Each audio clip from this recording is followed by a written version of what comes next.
अस्सलाम वालेकुम जी, कैसे हैं आप? अच्छा जी, उम्मीद है खैरियत से होंगे। इस वक्त मैं हूँ जी ऑरलैंडो में, और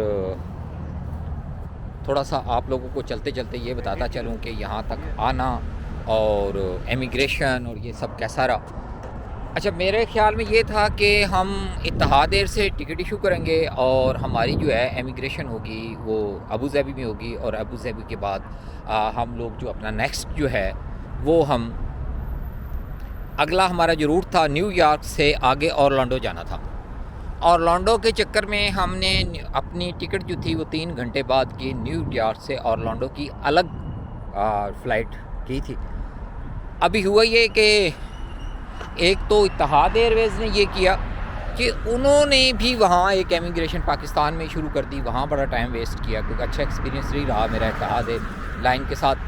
फिर उसके बाद हम जब अबू धाबी पहुँचे तो हमें पता चला कि आप लोगों की इमिग्रेशन जो है वो तो न्यूयॉर्क में होनी है। तो न्यूयॉर्क पहुँचे, जब न्यूयॉर्क पहुँचे तो फ़्लाइट बहुत लंबी थी, एक तो वैसे थके हुए थे, ऊपर से ये हुआ कि न्यूयॉर्क एयरपोर्ट पे इनको लैंडिंग की अप्रूवल नहीं मिली और ये कोई 1 घंटा 1.5 घंटा वैसे ही घूमते रहे। फ़्लाइट ऊपर ही रही, न्यूयॉर्क के ऊपर घूमती फिरती रही। अभी हुआ ये कि 1.5 घंटे बाद फ़्लाइट उतरी तो इमिग्रेशन पे एक लंबी लाइन थी। इमिग्रेशन में जब हम लोग पहुँचे तो इमिग्रेशन वालों ने मुझे एक साइड पे कर लिया। उन्होंने कहा जी आ जाएं, आपसे सवाल जवाब करने हैं। वो ले गए एक रूम में। वहाँ जाके जो मेरा डीएस फॉर्म मैंने 160 फिल किया था, तकरीबन वो सारे क्वेश्चन उन्होंने पूछे।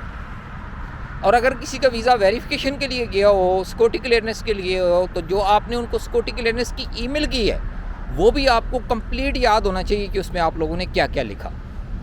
अब मेरे जो मेरे इल्म में थी चीज़ें वो मैंने सारी बताई उनको, लेकिन मेरा कोई इतना बैड एक्सपीरियंस इमिग्रेशन का नहीं रहा।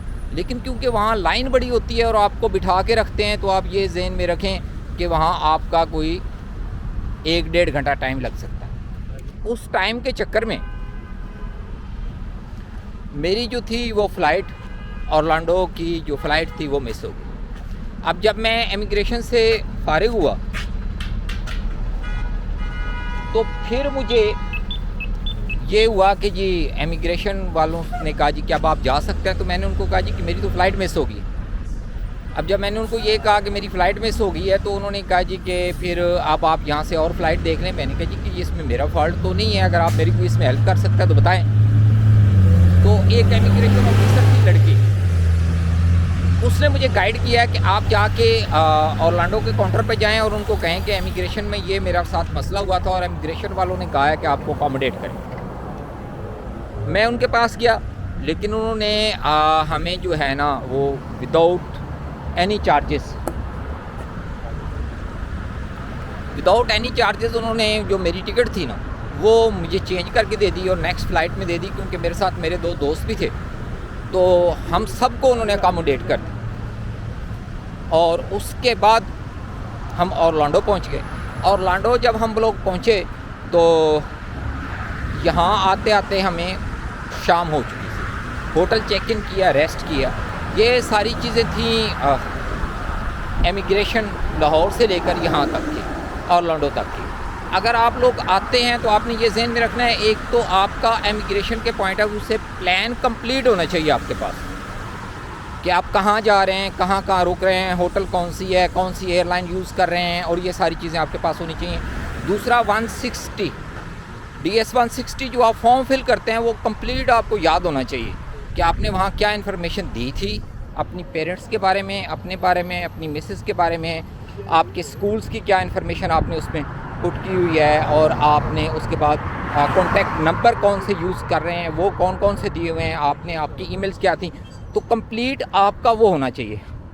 आज सुबह अभी हमने ब्रेकफास्ट किया था, उसके बाद निकले हैं। अभी फ़िलहाल जा रहे हैं सिम की तरफ, और सिम्स ख़रीदने के बाद फिर हमारा जो होगा नेक्स्ट हम देखेंगे कि किस साइड पे मूव करना है। आज का दिन जो है वो हमारा ऑरलैंडो में ही होगा।